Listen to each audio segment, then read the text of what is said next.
Hi guys, Big Rich here. Today what we're going to do is move all of these goldfish and arandas, ryukins, you know, all that kind of crazy fancy goldfish. We're going to move them out of that tank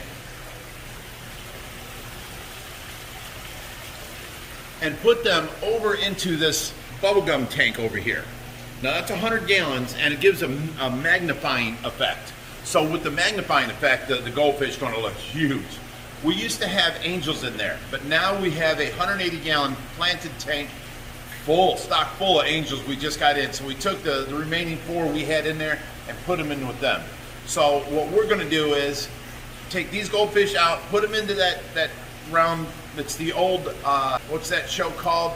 Tank. Y'all remember it. It's the old snow globe tank. Now, when we put them over there, that leaves this 190-gallon open.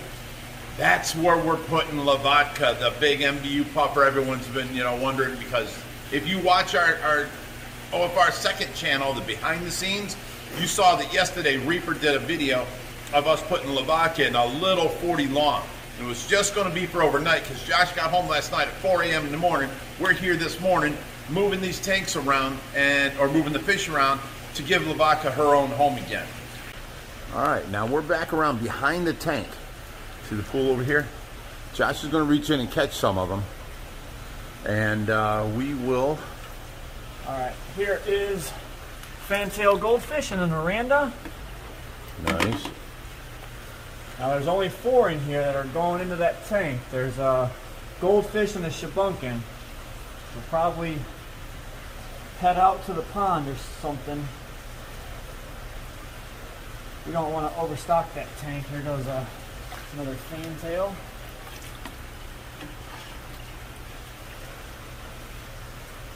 Right. Now we're just waiting on the ryukin.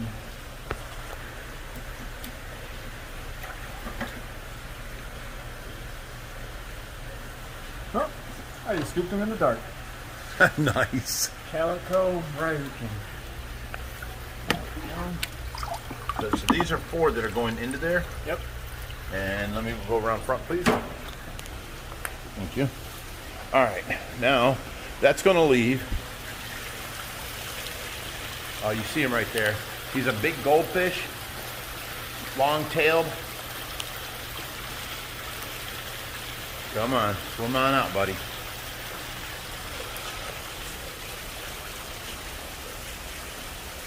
Can you get him to swim out?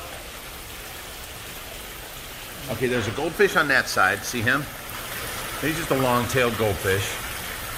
And then here he is. He's out. Now that guy's too big to go putting into this little 100-gallon. I mean, he's very, very nice. We'll probably put him over in with the koi. And the rest of these, we're going to go ahead and run around. Let's go, Josh. Good job, my man. Now, let me see here. Oh, we can put him right into this tub with these fish.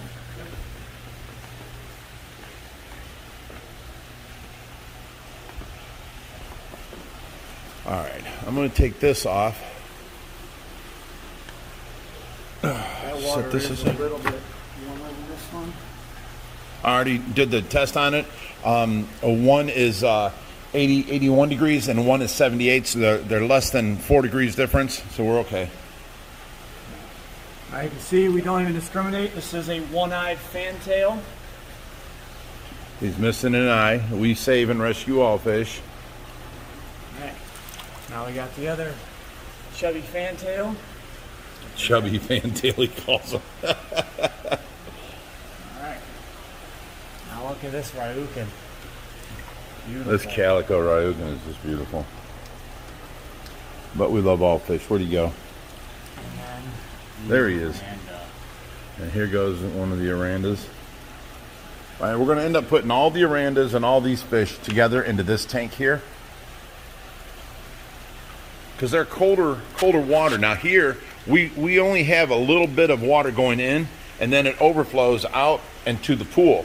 So we don't do water changes, but it's not a high flow rate. So the water doesn't stay as warm. Over here, like you said, it was 78 degrees. And when they were in that tank, we've got a lot more water in. That was 81 degrees. So a lot more water flows through that. We can keep Lavatka over there and keep her warm. And then these goldfish will be fine in 78 degrees. Now there are two little Chinese algae eaters. One is, they're both color morphs, but they do a good job of eating all the algae off the inside of the glass. I think that gives this tank a lot more activity too. And yeah, here, can you lift up that light on top? I'm gonna put this back on, up high. There you go. Now you put that on, turn the light back on. There we go. Yeah, there'll be a lot more, and they'll clean the gravel where the angels didn't. You know, we don't have no under gravel cleaner, and we don't want to have to clean this gravel. It's a thin layer of gravel under there, so they'll pick it up and sift for food all day long and be fine. And it'll help keep the tank clean. So yeah, this is a nice spot for the Arandas and Ryukins and lion heads and telescope and goldfish, all that kind of stuff.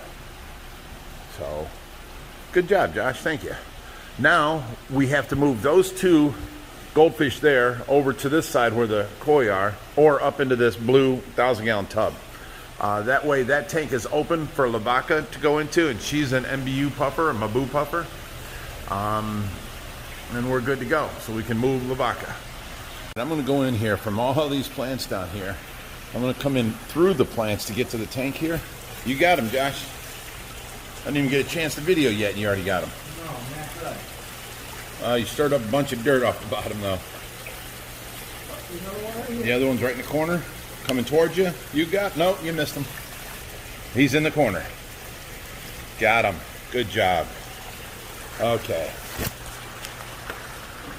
So that tank is now empty. It's a 190-gallon from our buddy Jim Kitchen. And it's part of the 3 tanks as a backdrop for the pool, which I really like that backdrop. I mean, you've got this big pool, and then you've got plants in the river going through, and the waterfalls, and the waterfalls over here. The waterfalls right in there. 2 different sets of waterfalls. And then you got these tanks as backdrops. I like that. That tank's really dirty. We haven't had time. We've been doing so many projects, and I know you guys that follow us, you know, have been watching and seeing how busy we've been. So if anyone wants to stop by and clean glass tanks, you're more than welcome. Either with the koi, that's the same exact water. Yeah, I'd just do that. So he's going to put them in with the koi over there. We're getting ready to move them too, so. Now, if we put them over here into this tub, we'd have to acclimate them to there to go outside. These fish are being moved out today. Look how much algae is on the front of that glass. It's right under a skylight, so that's really hard to keep clean. But beautiful, beautiful fish in there. And that's 190 gallon. 195? Okay. And it's constant water pass through from a 1/2 inch, like a garden hose size hose is passing through it. Check that middle tank, see if there was any casualties. This is the guy that brought all of his fish from, I think, New Jersey or New York. It was a 7-hour drive. He has to move, and he needed me to hold his fish for a month or 2. And I really didn't have the room. You see all the fish were moving around to make up for it, because we had to take Lavatka out of there and put her in a 40-gallon until Josh got home. Then we had to decide what tanks go where, and we ended up coming up with a plan to move the goldfish from that tank into there, not goldfish, but the fancy goldfish. And that leaves this 195 open here for Lavatka, and that tank is now open for this guy's fish. They doing good? Yep. All righty. Okay, Lavatka's been doing okay in here overnight. It's the next day now. And Josh is coming with the sock net to move her out of there. We know we've already cleared out the other tank. So here we go. Josh has got the sock net. We're going to move her in water because none of us can move as fast as Reaper, and we're not going to try. Come on, Bob. You don't need me. Head first. Well, that'll work too.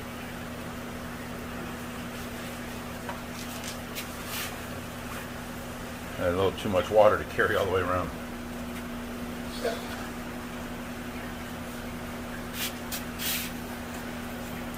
This is our koi net. Works great with puffers too because it transfers them in water. Alright, we're going through the fish room. Past Tesla, past 1,000, past the 4,400, past the 3,000. Then we got the pool pond. She's making a trip all the way around the world here. Then we got down this side. I usually stop and have to go up to rush either. She's in water. Yeah, we don't have to be in a rush. She's in water. I like it. I'm going to film the front, Josh. Okay. This is the tank she's going into. See if you can go in the middle, possibly. Yeah, give me a second.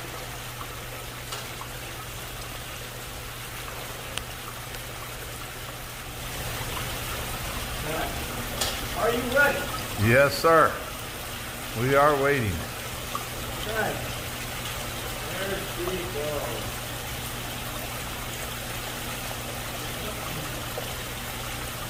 I don't see her. Oh, there you go. There she is. There's little Baka. She's like, I got room again.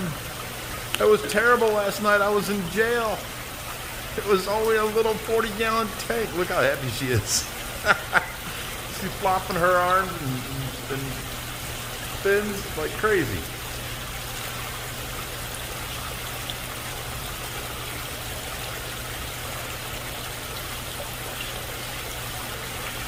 So we're all happy.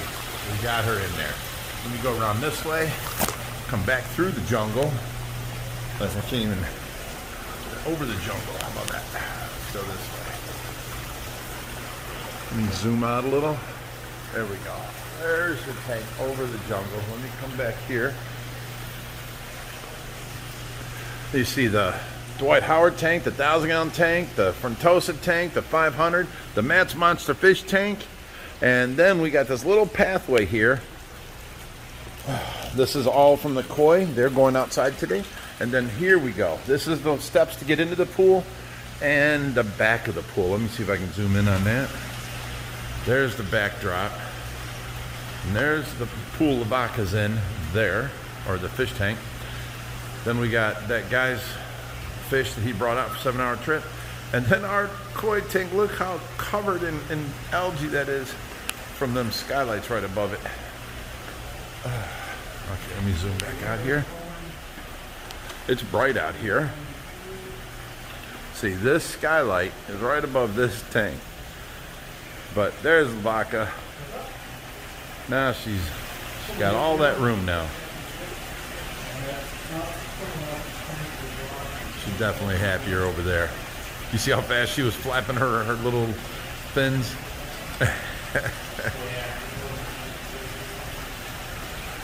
So, you see some of the crazy stuff we go through around here and what we have to do to move things.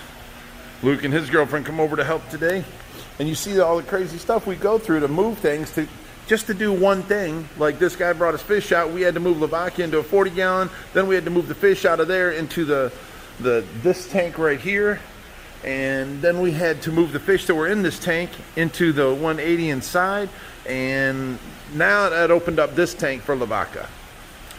So, you know, it's tank Tetris and fish Tetris around here all the time. But luckily, all of our water's on the same, system. And as long as it's not new fish, we're willing to move them from tank to tank. Ooh, what's going on over there? They were chasing each other. That guy right there. He's chasing that big ripsaw. Why? That's the big tilapia. He cornered that ripsaw catfish in the corner. That was crazy. I've never seen nothing like that. See all this water moving? He was trapped over there from that tilapia. He's being ornery. Let me zoom out. There we go. There's the whole pool. Now see, just for maintenance purposes, let me show you guys. I have to get in here once a month or so, and look at all this white rocks. Because when they built this, they didn't build it with having cichlid places in mind. They put up the rocks in front and they backfilled it with driveway gravel. We should never have done that.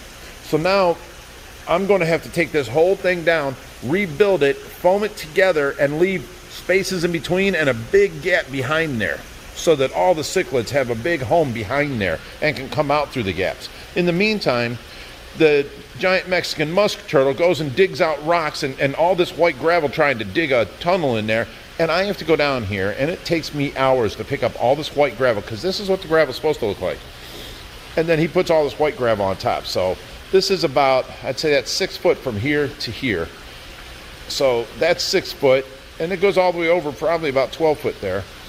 So I have to go down there and pick up all these and put them into buckets and get it to where the bottom looks good again. And then over here, all of this stuff, I have to go down. You see that small gravel up there and the large gravel here. Well, look at this row of small gravel, because every time the fish go by, their big tails make a wave of water and it sucks out all the gravel in between, and then you see the bottom of the pool. So I have to go down there and scoop up all of this and then pour it down in these cracks and make it look good again at least once a month. So there's some maintenance that people don't realize, but look how good that universal rocks background looks like in there. And you've seen it underwater, it looks so good.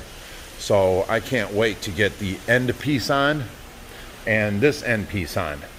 But to do that, we're going to have to dismantle this whole ledge and, like I said, take out the gravel from behind it and then foam them together, making to where the, I don't know, sort of like a cage, so that we have a top to it, and then you have rocks together with gaps in between to an open spot behind where all the cichlids, and we'll give them more room. Well, what's going on over here?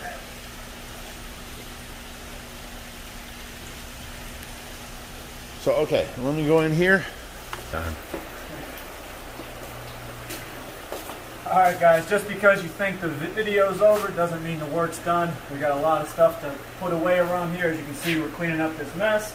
But I'm right now putting away medications that people have donated, ick guards, stuff like that. All goes on our medication shelf back there.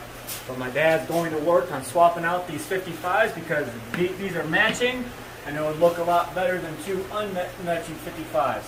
So I hope you guys enjoyed today's video. If you guys want to see more crazy adventures with the Ohio Fish Rescue, be sure to hit that subscribe button. And as always, stay fishy, my friends.